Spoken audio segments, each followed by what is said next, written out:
What is up, ladies? Leon Trotsky bringing us more Battlefield 3 gameplay, and today we got some Armored Kill for you. And you know what? I got something special here for you. This is something a little bit different. Well, I guess it's not that much different. Well, I guess it is kind of different because it's Armored Kill. Thank God. Finally, a nice breath of fresh air in the game. I'm having a good time with it. Armored Kill's a blast. Playing Rush, Conquest, Tank Superiority. It's all interesting. I got some interesting opinions on it. This, however, is my first game of Rush or Conquest. It was my first game of Rush on Albadors. I'll learn the pronunciations and everything soon, but it's the mountain one. And let's just say it was tough, it was fun, it was interesting, and we won on defense on our first map ever. And, maybe it was something to do with our team. We were communicating and working together and trying to take down the AC-130 and concentrating on ground vehicles and infantry, and we communicated and we won. And the AC-130 wasn't overpowered. Was it hard? Yes. Was it tough? Yes. Did we have to work together? Yes. Was it impossible? No. We won on our first map. Nobody even knew the map. Nobody knew anything. I didn't know where anybody was coming from.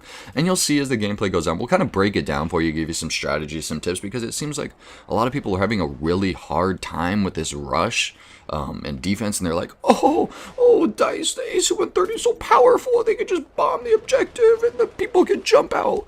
And come on, guys. Yeah, it's not the typical rush games that you're used to where you can just push up a front line and hope that the defenders can't get past you. But, like, even on certain maps like that, what about when the little birds are up, the jets are up, and the guys jump out of the vehicles and are right there behind you, What you got to focus on when you're playing with these maps specifically, stick around the objectives. Be near the objectives. Yes, you want to get a front line pushed up to control vehicles that are going to be pushing into your base, but it is very important to not push too far away from the objectives. And you'll see at one point here, I believe they do get the first set of objectives, and I believe we make our hold on the second set of objectives.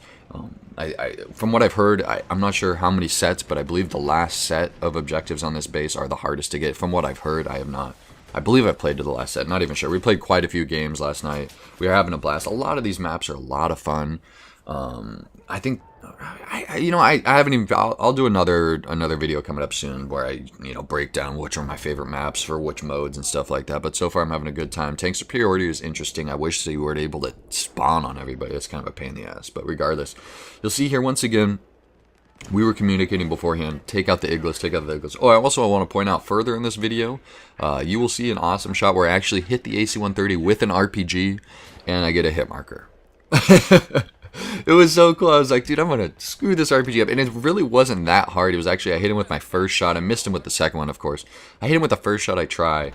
And it's just really timing and lining it up for the drop and everything. It really wasn't that hard, but it doesn't do any more damage than the Igla was. So you might as well shoot an Igla unless you're just using the RPG to try and take out tanks, which I guess it could make sense. So, if you really learn the lineup and the drop and the timing, I suppose you could just RPG the AC-130 and you could use those RPGs to also take out ground targets. It might not be as accurate and you might waste a lot of RPGs, but it might be a viable strategy. So stay attentive, because that will come up later. I will try and point it out for you, obviously, in the gameplay here.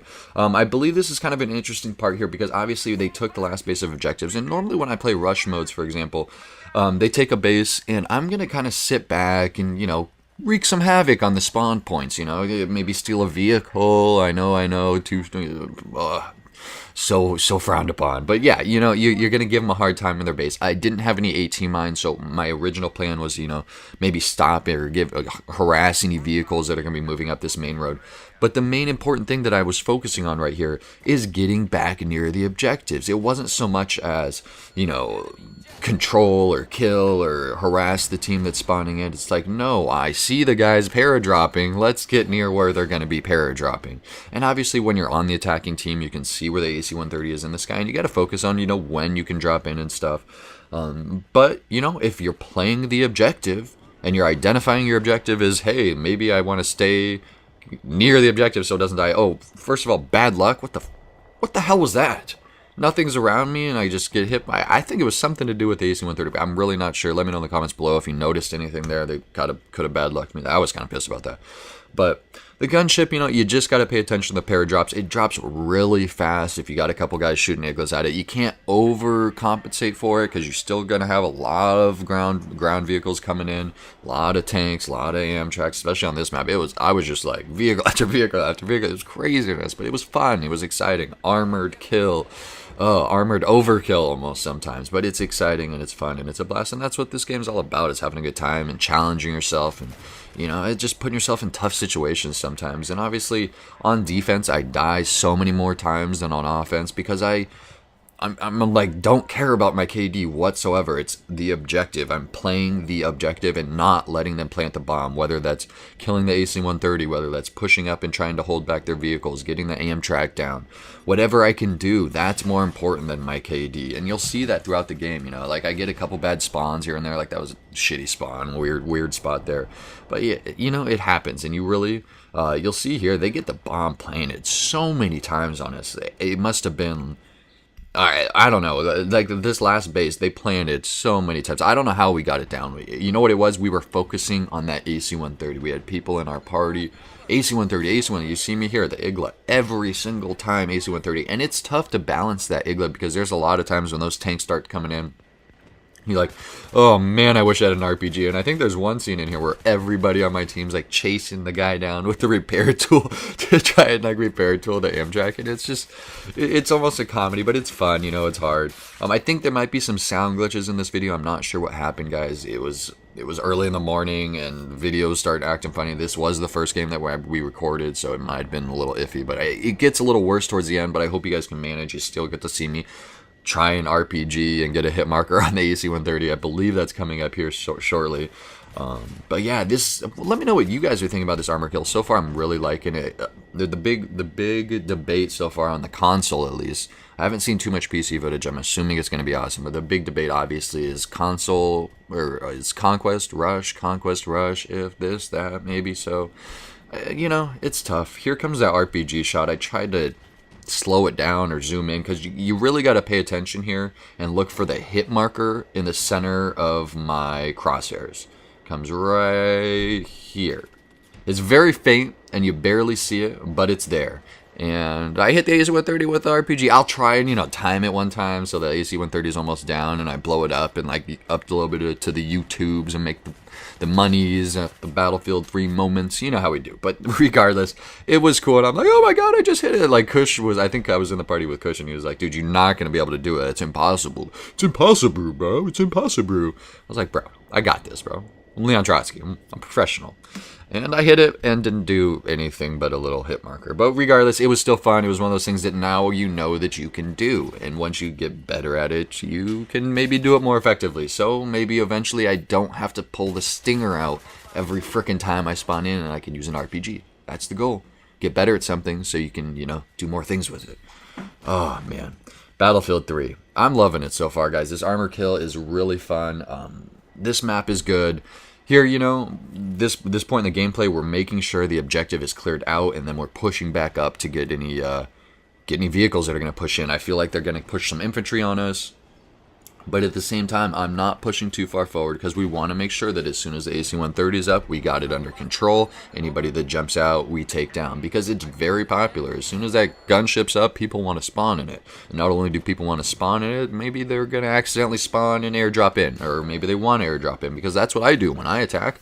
If there's not a tank in the base, I'm going to look on the mini-map before I spawn in. If there's nothing on the base, I'm going to spawn in the airdrop.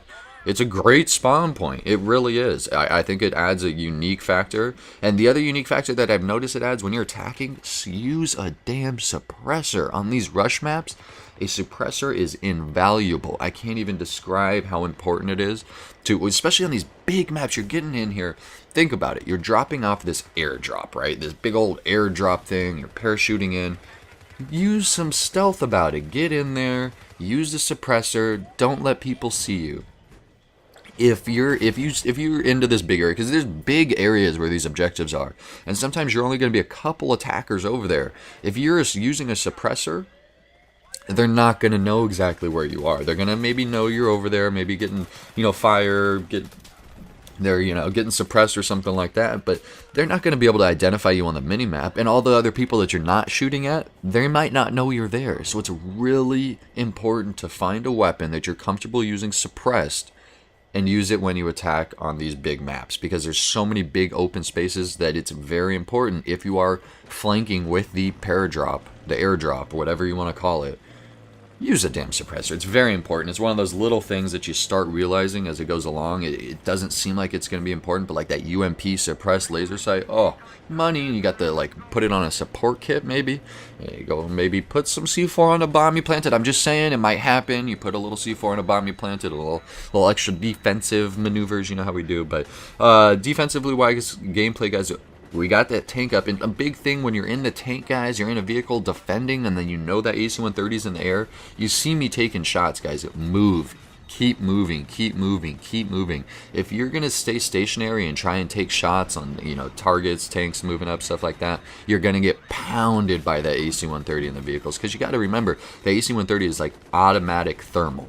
Automatic thermal is going to spot everything. So somehow, I think these guys were doing some, you know, the Jackass C4 Jihad Jeeps and stuff like that.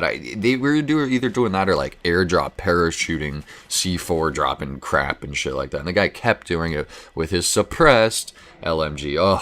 Oh, I was raging at that point, I believe, in the gameplay. But, you know, we're still holding us 17 tickets, and this is when we're getting to the point when it's like, oh my god, the bomb's planted, and I want to stand in front of it to make sure that the guy gets it disarmed, and it gets hectic. That's the only way I can describe this, is like, I can understand why people might not like these rush games, because it gets fucking crazy at points. And if you don't have a team that's communicating or working well together, I could understand. Being a lone wolf in a game like this, it'd be frustrating. It'd be tough. It'd be very hard to be extremely effective and contribute largely to a win as a lone wolf. This is a team game, and Battlefield 3 emphasizes team multiplayer gameplay, you know, communication. I think the old quote, it goes to D. Crew J. Kaiser. Communication is overpowered. Teamwork is overpowered. If your team is able to communicate and identify the objectives that are most important to your team, whether it be taking down the AC-130, taking down the Amtrak, disarming the bomb, whatever it may be, the more your team communicates and the better they're able to identify the better objective to go after, the better chances you got on the battlefield. It's the bottom line. So you know what? Find your group of friends. Find people communicating. I'll be on my server. Search PTFOHQ on the Xbox 360. We will probably be playing Armored Kill all week. We might switch it up towards the weekend with Fridays going along. Might put some regular maps back in there. Might get rid of some game modes. We have had a few problems. I did have my whatever lobby set up with tank superiority in there too, but we were having problems where every single person in the lobby would get kicked and their Xbox would freeze when it would switch between tank superiority and either conquest or rush. So let me know in the comments below if you've had a similar issue like that, because that was kind of frustrating. Gameplay's winding down. We did get that hold right here. I don't know. It was craziness. Audio's messed up. Don't hold it against me. A lot more Armored Kill gameplay coming soon, guys. I hope you enjoyed. Question for you guys: what is your favorite map and mode so far in Armored Kill? You guys liking tank superiority? Do you like the conquest on the big humongous maps? Do you like the rush with the AC-130? Let me know what you guys are digging on the comments below. If you have any questions about anything, leave it down below. I will see you on the battlefield. PTFOHQ, you know how we do. And till next time, ladies, see you soon.